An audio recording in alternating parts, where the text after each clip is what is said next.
Assalamualaikum sa ating mga viewers na mga Muslim at kapayapaan nawa ay suma sa ating mga viewers na hindi pa mga Muslim sa sino man na sumunod sa tamang gabay. Ito pong video nito ay panurin po natin yung sinasabi ng isang Hudyo patungkol sa Allah.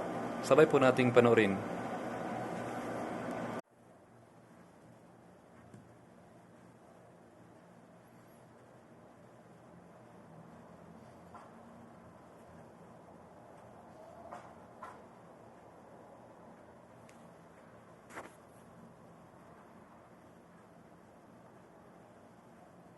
As a Yemenite Jew, I can tell you that the name itself is not the devil, is not a pagan idol, is not the moon god, as evangelical Christians have been propagating for decades.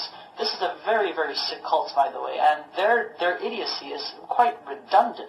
I mean, I can't even imagine that people would actually teach themselves these things and flatter themselves with these things, and at the same time claim to support Israel, when in actuality in Israel we say Allah, we say Yallah, we say these terms, these phrases are understandable to our understanding, that they are not in any way, shape or form to what they say, to what evangelical Christians say is basically the devil. No, we understand what the name Allah means, what it signifies. Take the dictionary of the Hebrew language. I take the dictionary and I actually took the name of God, which is through etymology is the three letters. Aleph, Lamed, Vahe. Basically, I wrote it down. I know I don't have the whole thingamajigs on. You get the idea. So basically, Aleph, Lamed, Vahe. This in Hebrew means, we'll see, that's the thing. Without the vowels, because the dots, the nikud, the dots, or the vowels right here, these are vowels beneath the letters, indicate how the word itself is to be pronounced. So I'm going to block these right now for a second, but I'm going to show you. This right here, in my understanding, because I'm going to say what it is, this says God. Elah is God in Hebrew. Now, with these two right here, with these two vowels, this is the Fatah Sagol, Fatah Sagol. This would indicate that this would turn the word God, which without these vowels it would be God, Elah. Now it would be Olo. Olo.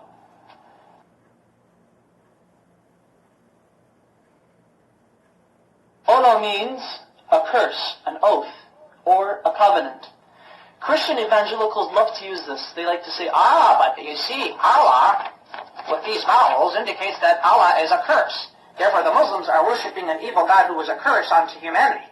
These evangelical Christians, they're nutcases, they're nutbags.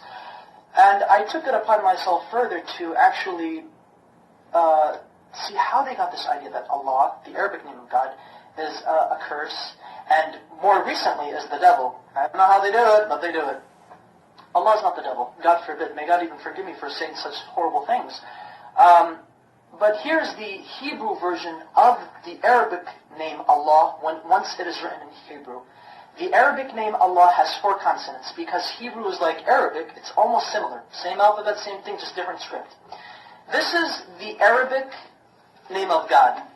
This is how the script is. This is when it's connected, because Arabic is a cursive language. This is the connected form, but however, it is 4 letters. 1, 2, 3, and 4. I'm going to have to baby you guys into this. Now this is the name of God, Allah in Arabic, but broken up. So that way each letter is given its position. This is Aleph, this is Lam, this is Lam, this is Ha. So Allah. Okay. Now this right here, Allah in the Arabic script, this is how it would become rendered in the Hebrew rendition. That way, Allah in Hebrew would be Aleph, Lamed, Lamed, Ha. Okay. Now, how do we get this, which this right here, this basically means cursed. And the only reason why this means it's cursed because of these 2 vowels. There are 7 letters in the Hebrew language that look like this, that have these 3 consonants. There are 7 Hebrew words in the Hebrew language that have these 3 consonants, and they're both the same. How do Hebrew-speaking Jewish people or non-Jewish people know? How do they differentiate? How do they know when a curse means a curse and God means God? Because this right here, without the vowels, this literally means God. This right now, I'm just or God. It says Elah. Elah. Now with the vowels, it means Allah, which means a curse. This right here. I'm actually going to write down the proper Hebrew name of God with the correct pronunciation. This is how we know. This is how we can tell when God is God and when the letter represents, or when the word is God, or when the word means curse. Okay. There we go. Notice the symbol, notice the vowels. This becomes A, and this dot right here, the holom, it becomes Alo. Alo. Olo and Alo. Olo, Alo. Can you see the difference? This right here, though they have this exact same letters. Everything is rendered the same thing. However, the use of vowels in the Hebrew language allows us to make distinctions between the understandings of what the words mean, what they imply. This may mean curse, but this at the same time may mean God. Okay, it's fine. In Arabic, God can also be written without using two L's. So it could actually be Alif, Lam, He. So, Ilah, which is the exact same thing as Allah.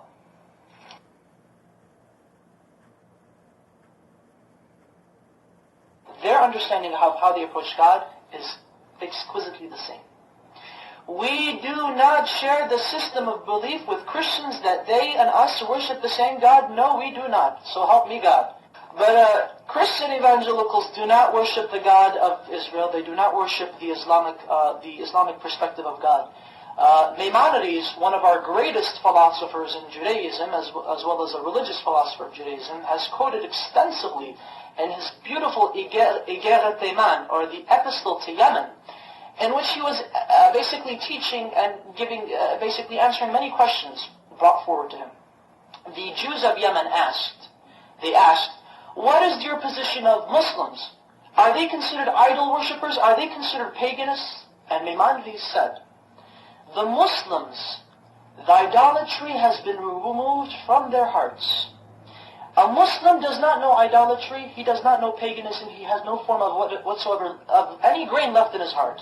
Therefore it is permitted unto a Jew, when he enters a land where he cannot find a synagogue, that he is allowed to pray in a Muslim mosque. He's okay, it's fine, it's okay. Hey, I can go to a Muslim mosque and pray if I have to, if I can't find a shul. However, Maimonides says, be careful.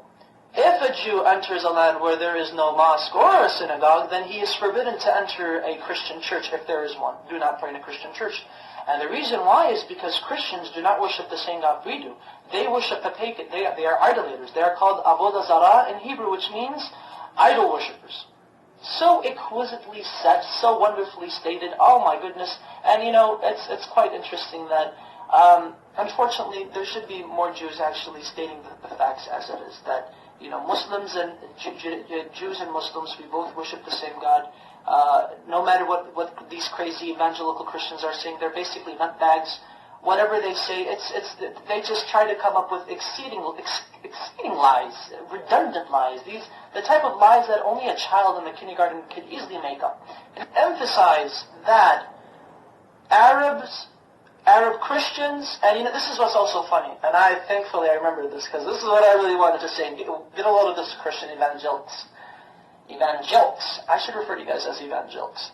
There are actually 20 million Arab Christians in the Middle East today, as well as the United States, as well as around the world.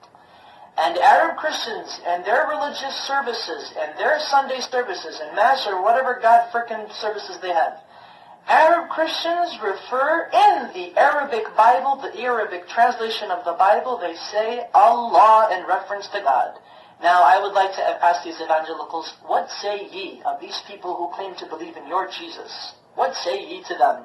Now, are you going to go chase them and say, oh, you're worshiping the devil. The devil is Allah. Just lets you know that classical Arabic is very close to classical Hebrew, biblical Hebrew, as well as classical Aramaic. They all tend to agree, they all agree in unison that Allah, Hashem, Allah are, through etymology, which is the study of the root of words, have come to unanimous agreement that Allah is the perfect Arabic name of God, that it cannot be made into a male. Through its perfection, it cannot be made into a male gender nor a female gender. Rather, it is a neutral personification, not personification, but rather a neutral attribute to God. Such wonderful history. Natapos na rin natin na panoorin ang video na ito at huwag niyong kalimutan na mag-comment at mag-like sa mga gusto na mag-like at i-share sa sino man na gusto na i-share itong video na ito at mag-subscribe na rin at pindutin niyo ang notification bell para sa sunod natin na video ma-notify kayo, mabigyan kayo ng mga notification para mapalahanan kayo patungkol sa sunod na video natin. Kaya mga ka-viewers, iiwan ko sa inyo ang pinaka magandang pagbati. Assalamualaikum sa inyong lahat. Sumainyo ang kapayapaan.